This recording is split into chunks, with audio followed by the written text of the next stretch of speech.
Science teacher. Social science में सबसे पहले हम लोग हिस्ट्री के बारे में पढ़ेंगे।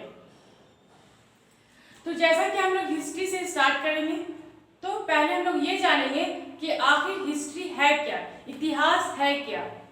ठीक है, तो इस प्रेजेंट टाइम पे, जिस टाइम पे अभी हम लोग जी रहे हैं, यानी कि इस प्रेजेंट टाइम पे पास्ट के बारे में पढ़ना या पास्ट के बारे में जानना, बीते हुए कल के बारे में जब हम लोग कुछ जानते हैं या उसके बारे में पढ़ते हैं तो उसे हम लोग कहते हैं हिस्ट्री, यानी कि इतिहास। ठीक है, और हेरोडोटस का नाम आप लोगों ने सुना होगा, स्कॉलर है वो, और उन्हें फादर ऑफ द हिस्ट्री भी कहा जाता था।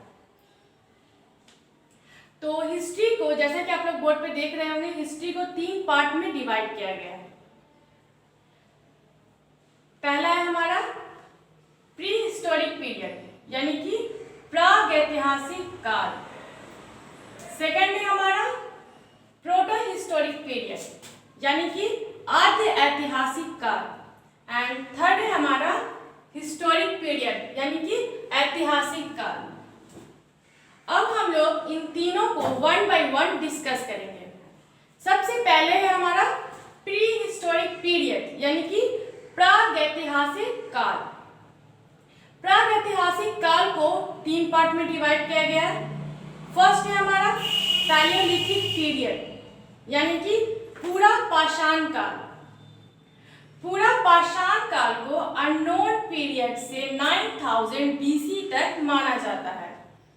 अननोन पीरियड यानी कि जब से दुनिया बनी है तब से लेकर के 9000 BC तक को माना जाता है पैलियोलिथिक पीरियड। सेकंड है हमारा मेसोलिथिक पीरियड, यानी कि मध्य पाषाण काल। मध्य पाषाण काल को 9000 BC से 4000 BC तक माना जाता है। एंड थर्ड है हमारा नियोलिथिक पीरियड, यानी कि नवपाषाण काल। नवपाषाण काल को 4000 BC से 2500 BC तक माना जाता है। सेकेंड हम लोग जानेंगे प्रोटो हिस्टोरिक पीरियड के बारे में। तो प्रोटो हिस्टोरिक पीरियड को 2 पार्ट में डिवाइड किया गया है। फर्स्ट है हमारा इंडस वैली सिविलाइजेशन, यानी कि सिंधु घाटी सभ्यता। इंडस वैली सिविलाइजेशन को 2500 BC से 1500 BC तक माना जाता है। एंड सेकेंड है हमारा वैदिक सिविलाइजेशन, यानी कि वैदिक सभ्यता। वैदिक सभ्यता जो है वो 1500 BC से 600 BC तक माना जाता है। एंड थर्ड है हमारा हिस्टोरिक पीरियड, यानी कि ऐतिहासिक काल। हिस्टोरिक पीरियड को 4 पार्ट में डिवाइड किया गया है। फर्स्ट है हमारा एंशिएंट इंडिया, यानी कि प्राचीन भारत। प्राचीन भारत को 600 BC से 712 AD तक माना जाता है। एंड सेकेंड है हमारा मिडाइवल इंडिया, यानी कि मध्यकालीन भारत। मिडाइवल इंडिया को 712 AD से 1707 AD तक माना जाता है। एंड थर्ड क्या है हमारा मॉडर्न इंडिया। मॉडर्न इंडिया यानी कि आधुनिक भारत। आधुनिक भारत को 177 AD से 1946 AD तक माना जाता है। एंड फोर्थ है हमारा मॉडर्न वर्ल्ड, यानी आधुनिक विश्व। मॉडर्न वर्ल्ड को 14th सेंचुरी से 1950 AD तक माना जाता है। ये हो गई आपकी क्लियर कि हिस्ट्री को कितने पार्ट में डिवाइड किया गया है, और हम लोगों ने जाना कि उन तीनों पार्ट को भी कितनी कितनी पार्ट में डिवाइड किया गया है। ठीक है, और कब से कब तक उनको माना जाता है। अब हम लोग जानेंगे, आप लोगों ने एक चीज नोटिस किया होगा इसमें, BC और AD। तो अब हम लोग जानेंगे कि आखिर ये BC और AD है क्या।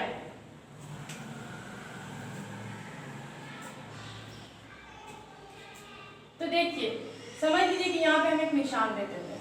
ठीक है, और यहाँ हम लिखते हैं 0। यहाँ होगी हमारी BC एंड यहाँ AD। देखिए ये जो 0 है इसे हम लोग मानेंगे जीसस क्रिस्ट का जन्म। ठीक है, यहाँ पे जीसस क्रिस्ट का जन्म हुआ था। ठीक है, तो जीसस क्रिस्ट के जन्म के पहले को जो भी हमारी जो डेट्स होती हैं उन्हें हम लोग क्या कहते हैं, BC, यानी कि बिफोर क्राइस्ट। और जीसस क्रिस्ट के जन्म के बाद जो हम कोई डेट बताते हैं तो उसे हम लोग क्या कहते हैं, AD, यानी कि एनो डोमिनी। क्या कहेंगे, एनो डोमिनी। BC का मतलब होता है ईसा पूर्व। ठीक है, यानी कि जीसस क्रिस्ट के, मान लीजिए यहाँ पे हम लोग कहते हैं 4000 BC। ठीक है, यानी कि 4000 ईसा पूर्व। तो इसका मतलब ये है कि जीसस क्रिस्ट के जन्म के 4000 ईसा पूर्व, यानी कि इनके जन्म से 4000 वर्ष पहले। अभी हम लोग मान लेते हैं यहाँ पे 1946। ओके, यानी कि जीसस क्रिस्ट के जन्म के बाद, AD का क्या मतलब होगी, ईस्वी। तो इसका मतलब है कि जीसस क्रिस्ट को जीसस क्रिस्ट के जन्म को 1946 वर्ष हो चुके हैं। ठीक है, तो ये चीज क्लियर हो गई। जीसस क्रिस्ट के जन्म के पहले को हम लोग क्या कहेंगे, बिफोर क्राइस्ट, और जीसस क्रिस्ट के जन्म के बाद को क्या कहेंगे, एनो डोमिनी। तो सबसे पहले हम लोग प्री हिस्टोरिक पीरियड को डिस्कस करेंगे। ठीक है, जैसा कि मैंने पहले भी आप लोगों को बताया था कि प्री हिस्टोरिक पीरियड को 3 पार्ट में डिवाइड किया गया। फर्स्ट क्या था हमारा, Palaeolithic period, second Mesolithic period and third Neolithic period. तो आज हम लोग सिर्फ पैलियोलिथिक पीरियड को डिस्कस करेंगे, उसके बाद नेक्स्ट वीडियो में उसके आगे फिर हम लोग इसके बारे में पढ़ेंगे। तो आइए हम लोग जानते हैं पहले पैलियोलिथिक एज के बारे में। Archaeologists have given different names to the different ages they explored। जो आर्कियोलॉजिस्ट होते थे वो जब किसी भी जगह को एक्सप्लोर करते थे तो वो उस एज को, जब उन्हें पता चलता था कि ये किस एज का है, तो उस एज को वो एक डिफरेंट नाम दे देते ताकि उससे उसकी पहचान हो सके। और ठीक उसी तरीके से उन्होंने सबसे पहले क्या नाम दिया हमें, पैलियोलिथिक एज। तो पैलियोलिथिक एज जो है वो क्या है, वो 2 ग्रीक शब्दों से बना हुआ है। ठीक है, किससे बना हुआ है, 2 ग्रीक शब्दों से मिलकर बना हुआ है। जैसे कि सबसे पहले हम देख रहे हैं क्या है, palaeo. Palaeo means old, right, and lithos. Lithos means stone. तो इन दोनों को जोड़कर क्या बना, ओल्ड स्टोन एज। और इसीलिए हम पैलियोलिथिक एज को ओल्ड स्टोन एज भी कहते हैं। क्यों कहते हैं, क्योंकि ये जो ग्रीक शब्द है इसका माने क्या है, old stone age. Second point क्या है, man is said to have appeared on the earth in the early Pleistocene when through ox, elephant and horse also originated. Pleistocene युग में ही मानव को देखा गया पृथ्वी पर, और ठीक उसी टाइम पे ऑक्स, एलिफेंट एंड हॉर्स को भी देखा गया था। कब देखा गया था, प्लीस्टोसीन पीरियड में। नेक्स्ट पॉइंट क्या है, the early man seems to have moved around in Africa. ठीक है, तो आदि मानव को यानी कि अर्ली मैन को सबसे पहले कहाँ देखा गया था, अफ्रीका में। अब अफ्रीका में सबसे पहले देखा गया, ये कैसे पता चलेगा, क्योंकि वहां पे उनकी अर्ली मैन की फॉसिल्स पाए गए थे। फॉसिल्स यानी कि जीवाश्म, यानी कि जो बॉडी के जो पार्ट्स होते हैं, बोन्स वगैरह, वो सबसे पहले अफ्रीका में पाए गए थे। जबकि इंडिया में अर्ली मैन के फॉसिल्स नहीं पाए गए हैं। देखिए यहाँ पे क्या कह रहा है,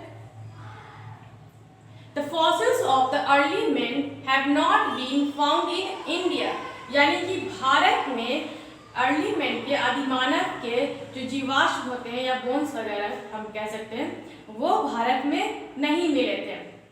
It appears that India was settled later than Africa, और इसीलिए हमें ये देखने को मिला कि भारत में जो है अर्ली मैन की जो निवास करने का जो टाइमिंग है वो सबसे पहले कहाँ हुआ है, अफ्रीका में हुआ है, ना कि भारत में। Although the lithic technology of the subcontinent broadly evolved in the same manner as it did in Africa, तो फिर जब जीवाश्म मिले नहीं, फॉसिल्स हमें भारत में मिले नहीं, तो फिर हम कैसे कह सकते हैं कि भारत में आदिमानव का भी निवास था। तो वो इस तरीके से अफ्रीका में उनके जो पत्थर के, स्टोन के जो उनके जो औजार थे, जो टूल्स वगैरह थे, वो जिस तरीके से अफ्रीका में पाए गए हैं ठीक उसी तरीके से वो भारत में भी मिले हैं, और इसीलिए हम कहते हैं ये चीज़ कि आदिमानव जो है वो भारत में भी रहते थे, निवास करते थे। नेक्स्ट पॉइंट क्या है, the old stone age of India developed in the Pleistocene period of the ice age. तो इसीलिए कहते हैं कि भारत में द ओल्ड स्टोन एज जो है वो कब डेवलप हुआ था, प्लीस्टोसीन पीरियड में डेवलप हुआ था, जब पृथ्वी जो है बर्फ से ढकी हुई थी। पैलियोलिथिक एज को भी 3 पार्ट में डिवाइड किया गया है। फर्स्ट है हमारा अर्ली पैलियोलिथिक पीरियड, जो कि 15 लाख बीसी से 50,000 बीसी तक माना जाता है। एंड सेकेंड है हमारा मिडिल पैलियोलिथिक पीरियड, जो कि 50,000 बीसी से 40,000 बीसी तक माना जाता है। अपर पैलियोलिथिक पीरियड 40,000 बीसी से 10,000 बीसी तक माना जाता है। तो अब हम लोग वन बाय वन इन तीनों पर डिस्कस करेंगे। फर्स्ट क्या है, अर्ली पैलियोलिथिक पीरियड, ठीक है। फर्स्ट पॉइंट है हमारा, its feature is the use of hand axes, cleavers and choppers. तो उस टाइम पे जो औजार होते थे उनकी जो फीचर्स होती थी, जो बनावट होती थी उनकी, वो किस तरीके की होती थी, हैंड एक्सेस, यानी कि जो कुल्हाड़ियाँ होती थी उनकी जो आकृतियाँ होती थी वो कैसी होती थी, हैंड की तरह, हमारी हैंड की तरह होती थी। और क्या थी, क्लीवर्स या एंड चॉपर्स, यानी कि जो मांस को काटने वाले ये चाकू थे। नेक्स्ट पॉइंट क्या है, stone tools were used for chopping, digging and skinning. तो ये जो औजार थे पत्थरों से जो बनाए गए थे, देखिए क्लीवर्स एंड चॉपर्स। तो इन टाइप के जो औजार थे उन्हें किस लिए यूज किया जाता था, चॉपिंग करने के लिए, डिगिंग के लिए यानी कि खुदाई करने के लिए, स्किनिंग यानी कि जानवरों की चमड़े को स्किनिंग करने यानी कि उतारने के लिए। नेक्स्ट पॉइंट क्या है, its sites have been found in the valley of river Soan और Sohan in Punjab, now in Pakistan. तो ये जो सारे जो साइट्स मिले हैं जहाँ पे पत्थरों के औजार मिले हैं, ये कहाँ पाए गए हैं, स्वान भी कह सकते हैं आप और सोहन भी कह सकते हैं। तो सोन या फिर सोहन नदी के घाटी के पास मिले। कहाँ मिले हैं, सोन या सोहन नदी के घाटी के पास पाए गए हैं, जो कि पाकिस्तान के पंजाब साइड में। कहाँ है, पाकिस्तान के पंजाब साइड में। कश्मीर, थार डेजर्ट, बेलन वैली, जो कि उत्तर प्रदेश के मिर्जापुर के पास है। तो इन सब जगहों पर भी ये सारे औजार पाए गए हैं। और क्या है, नर्मदा वैली, ठीक है। तो नर्मदा वैली यानी कि घाटी, नर्मदा घाटी के पास भी बहुत सारे गुफे जो हैं वो मिले हैं। और क्या है, भोपाल के पास में ही एक भीमबेटका गुफा है, ठीक है, वहाँ पे भी उनके पत्थरों के शेल्टर्स मिले जिसमें वो लोग निवास करते थे। नेक्स्ट क्या है हमारा मिडिल पैलियोलिथिक पीरियड, ठीक है। In this period industries are based upon flakes. तो मिडिल पैलियोलिथिक पीरियड में जो है जो औजार जो बनते थे वो किससे बनते थे, फ्लेक्स से बनते थे। जैसे कि अर्ली पैलियोलिथिक पीरियड में जो औजार होते थे वो काफ़ी मोटे होते थे, काफ़ी ब्रॉड होते थे, लेकिन मिडिल पैलियोलिथिक पीरियड में जो औजार होते थे वो फ्लेक्स से बने होते थे। फ्लेक्स यानी कि जब हम किसी पत्थर के औजार को बनाते हैं और बनाते टाइम या फिर ऐसे ही उसको यूज़ करते टाइम जो उसमें से जो फ्लेक्स जो झड़ जाती हैं टूट करके पतली पतली, उससे हम लोग कहते हैं flex. The principal tools are varieties of blades, paints, borers and scrapers made of flax। तो इसीलिए उस टाइम पे जो औजार जो बनी वो काफ़ी पतली बनी, नोकीली बनी, जैसे कि ब्लेड्स जो कि चिपटी होती थी और काफ़ी पतली होती थी। तो क्या हुआ, पहले के मुताबिक क्या हुआ, औजार जो थे वो पतले हुए। क्यों हुए, क्योंकि उसे फ्लेक्स से बनाया गया था। तो बोरट्स यानी कि एक नोकीला पत्थर, ठीक है, जिसे छेद करने के लिए इस्तेमाल किया जाता होगा।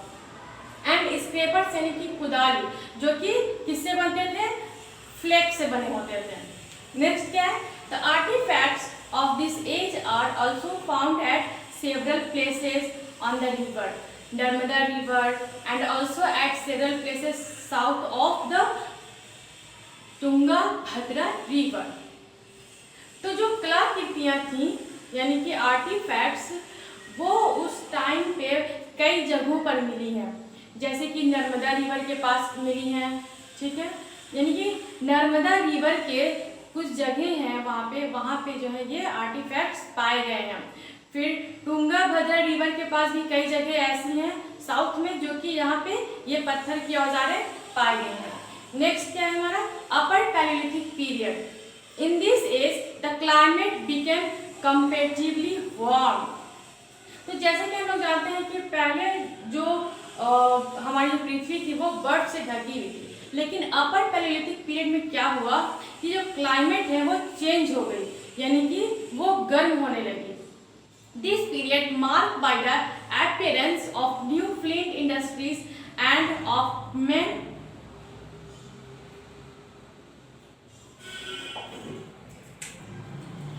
Of the modern type homo sapiens, ठीक है। और उसी पीरियड में यानी कि अपर पैलियोलिथिक पीरियड में ही जब क्लाइमेट जब गर्म हो गया तब ही जो है चकमक, ठीक है ना, चकमक जो पदार्थ होते हैं यानी कि जो चमकने वाले जो पत्थर होते थे वो पाए गए, वो दिखने लगे। और फिर जो मेन थे जो कि आदि मानव थे वो भी काफ़ी मॉडर्न हो गए।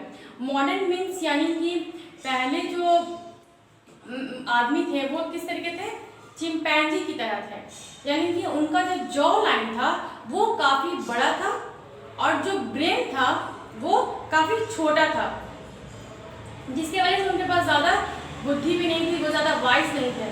पर इन this period upper palaeolithic period में क्या हुआ कि जो मेन की जो अभी जो जॉ लाइन थी वो पतली हो गई, ठीक है, और जो ब्रेन है वो काफ़ी बड़ा हो गया, जिसके कारण से वो दिखने में भी मॉडर्न लगने लगे और वो काफ़ी वाइज हो गए, यानी कि काफ़ी बुद्धिमान हो गए। इसलिए हम लोग क्या कहते हैं, होमो सेपियंस।